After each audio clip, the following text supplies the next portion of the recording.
Doctor B Jayaraj, ഇന്നലെ ഐസക്കിന്റെ പ്രസ്താവന വന്നിരുന്നു. ഇന്ന് ന്യൂസ് 18 നൽകിയ അഭിമുഖം, അത് വിസ്തരിച്ചുള്ള അഭിമുഖമാണ് ജി സുധാകരന്റേതായിട്ട് വന്നത്. അദ്ദേഹം മിക്ക കാര്യങ്ങളും അതിൽ പറയുന്നുണ്ട്. പറയാവുന്നതിന്റെ പരമാവധി കാര്യങ്ങൾ അദ്ദേഹം പാർട്ടിയെ തിരുത്തുന്ന രീതിയിൽ പറയുന്നുണ്ട്. പക്ഷേ ഇതെല്ലാം ഒറ്റപ്പെട്ട ശബ്ദങ്ങളായി മാറുമോ എന്നുള്ളതാണ്. കാരണം മുഖ്യമന്ത്രിയുടെയും സർക്കാരിന്റെയും വീഴ്ചകളും അതുപോലെ തന്നെ പാർട്ടിക്ക് സംഭവിച്ച വീഴ്ചകളും പാർട്ടി വോട്ടുകൾ BJP-യിലേക്ക് ഒഴുകിയതും ഒന്നും തുറന്നു പറയാതെ ഇത് കോൺഗ്രസിന്റെ വോട്ടുകളും നഷ്ടപ്പെട്ടിട്ടുണ്ട് എന്ന വിലയിരുത്തലിലേക്കാണല്ലോ പാർട്ടി പോകുന്നത്. അത് എത്രമാത്രം ജനങ്ങൾക്ക് ബോധ്യമാകുന്നതാണ്?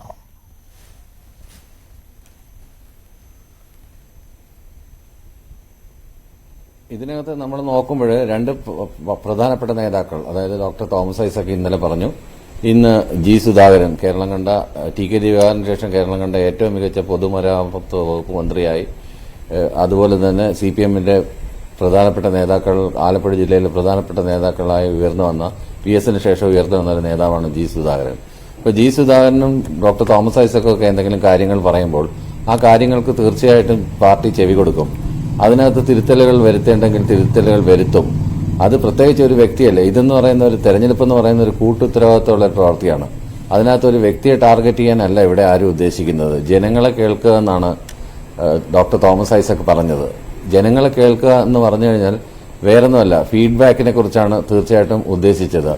നമ്മൾ കൃത്യമായിട്ട് ഇതിന്റെ അവലോകനങ്ങൾ നടത്തണം, താത്വികമായ അവലോകനങ്ങൾ നടത്തണം. അതുപോലെ തന്നെ ഡൗൺ ടു എർത്ത് റിയാലിറ്റിയും തമ്മിൽ ഉള്ള ബന്ധം നമ്മൾ മനസ്സിലാക്കണം.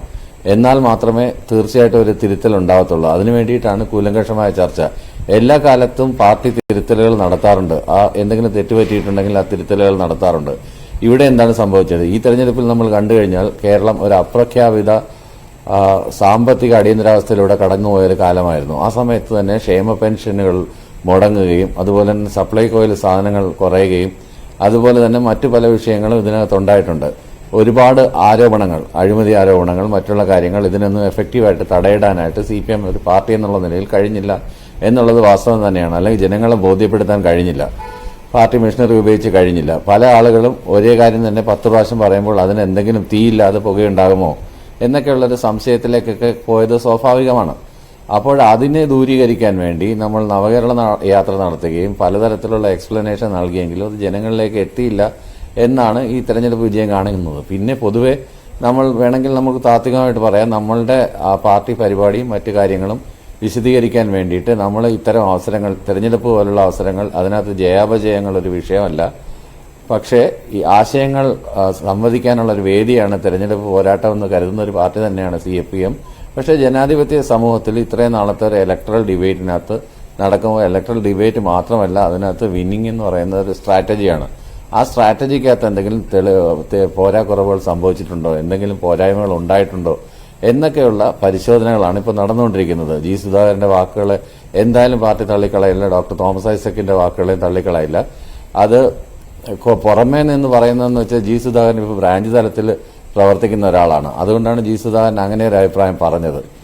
അതല്ല എങ്കിൽ ജി സുധാകരൻ ഒരിക്കലും അങ്ങനെ ഒരു അഭിപ്രായം പറയില്ലായിരുന്നു. പിന്നെ ജി സുധാകരൻ 49 വർഷമായി ആലപ്പുഴ ജില്ലയിൽ വളരെയധികം വേരുകളുള്ള വളരെയധികം. ശരിയാണ്, താങ്കൾ ആത്മവിശ്വാസം പ്രകടിപ്പിക്കുകയാണ് ജി സുധാകരന്റെയും ഐസക്കിന്റെയും വാക്കുകൾ പാർട്ടി തള്ളിക്കളയുകയില്ല എന്ന്. പക്ഷെ ഭരണവിരുദ്ധ വികാരമൊക്കെ അംഗീകരിക്കാൻ മുഖ്യമന്ത്രി പിണറായി വിജയൻ തയ്യാറാകും എന്ന കാര്യം ഒരു കാരണവശാലും സമ്മതിക്കാൻ പറ്റുന്ന ഒന്നല്ല. കാരണം അദ്ദേഹത്തിന്റെ ഒരു രീതി അങ്ങനെയല്ല. അദ്ദേഹം ഇതിനകം തന്നെ ഇക്കാര്യം പറഞ്ഞു കഴിഞ്ഞിട്ടുണ്ട്.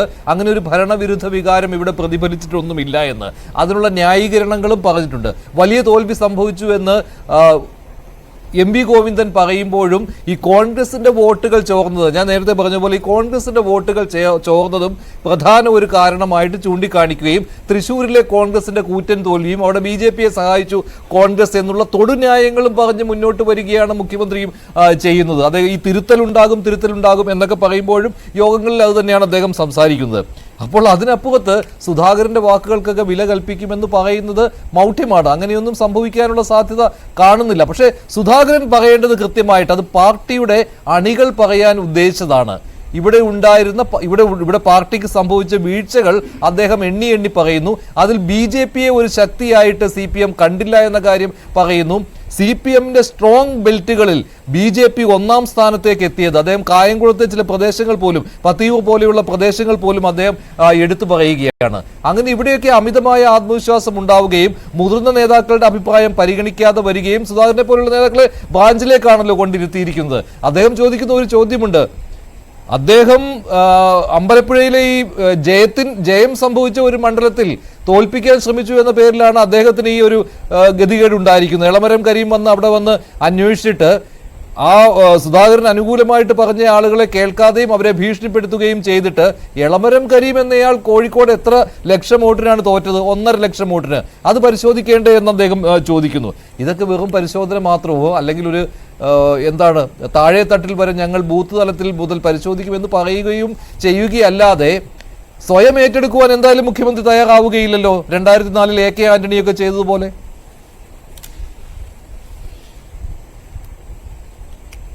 ഇത് തീർച്ചയായിട്ടും ഞാൻ പറഞ്ഞില്ലേ, ഇതൊരു കൂട്ടുത്തരവാദിത്വത്തിന്റെ പ്രവൃത്തിയാണ് തെരഞ്ഞെടുപ്പ് എന്ന് പറയുമ്പോൾ. CPM എന്ന് പറയുന്നത് കോൺഗ്രസ് പോലെ ഒരു പാർട്ടിയല്ല, അതൊരു കേഡർ സംവിധാനത്തിൽ പ്രവർത്തിക്കുന്ന പാർട്ടിയാണ്. അതുകൊണ്ട് തന്നെ കൂട്ടുത്തരവാദിത്വം പ്രധാനമാണ്.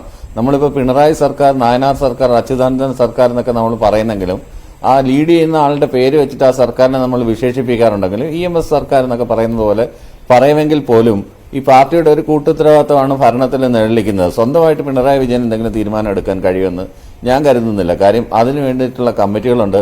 ആ കമ്മിറ്റികൾ എടുക്കുന്ന തീരുമാനങ്ങൾ, ആ തീരുമാനങ്ങളിൽ ചർച്ചകളുണ്ടാകും. അതിനുശേഷം മാത്രം പാർട്ടി പരിപാടികൾ തീർച്ചയായിട്ടും ഇത് നമ്മളുടെ പ്രകടന പത്രിക തയ്യാറാക്കുകയും ഓരോ വർഷവും ആ പ്രകടന പത്രിക അനുസരിച്ചിട്ടുള്ള കാര്യങ്ങൾ ചെയ്യുകയെന്ന് നോക്കുകയും അതിനൊരു മാർക്ക് ലിസ്റ്റ് ഉണ്ടാക്കുകയും ആ മാർക്ക് ലിസ്റ്റിനനുസരിച്ച് എന്തൊക്കെ കാര്യങ്ങൾ ഇനി ചെയ്തു തീർക്കാനുണ്ട്, അങ്ങനെ വളരെ സിസ്റ്റമാറ്റിക് ആയിട്ട് ആൻഡ് ഓർഗനൈസ്ഡ് ആയിട്ട് നടക്കുന്ന ഒരു പ്രവൃത്തിയാണ് നടന്നുകൊണ്ടിരിക്കുന്നത്. അതിനകത്ത് ഒരാൾക്ക് അപ്രമാദിത്വം ഉണ്ടെന്നൊക്കെ കരുതുന്നത് സ്വാഭാവികമാണ്.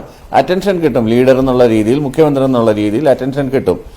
ഹെഡാണ്, ഭരണത്തിന്റെ ഹെഡാണ്. പക്ഷെ എന്നും പറഞ്ഞിട്ട് എല്ലാ ഉത്തരവാദിത്തങ്ങളും, എല്ലാ ജയങ്ങളുടെ ഉത്തരവാദിത്തം പിണറായി വിജയനാണ്, അല്ലെങ്കിൽ എല്ലാ പരാജയങ്ങളുടെ ഉത്തരവാദിത്തം പിണറായി വിജയനാണെന്നൊക്കെ പറഞ്ഞു പോകുന്നത് തെറ്റായ ഒരു കീഴ്വഴക്കമാണ്. പ്രത്യേകിച്ച്